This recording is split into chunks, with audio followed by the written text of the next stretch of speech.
So we just watched Mike Tyson and Jake Paul go 10 rounds in what turned out to be a snooze fest. During the post-fight interview, Jake Paul was asked about facing Canelo Alvarez. Paul claimed Canelo needs Jake Paul, implying that Canelo can't draw pay-per-view buys or large gates. This couldn't be further from the truth. Canelo consistently does great numbers. Paul then went on to say he'd be the A side in a fight with Canelo, which is his way of signaling he has no real interest in taking that fight. Let's be clear. Canelo is undeniably the A side here.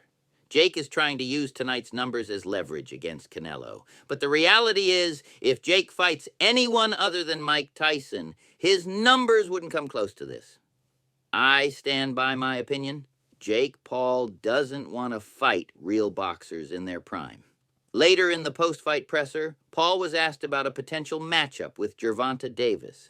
This time, Paul's promoter chimed in saying that Gervonta Davis needed Jake Paul. Once again, this is just another way of avoiding the fight.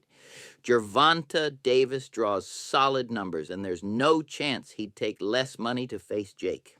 To recap, the two most dangerous fighters on Jake Paul's radar both need Jake Paul, according to him. This is nothing but a cop-out, a way for Paul to dodge and avoid fighting legitimate threats.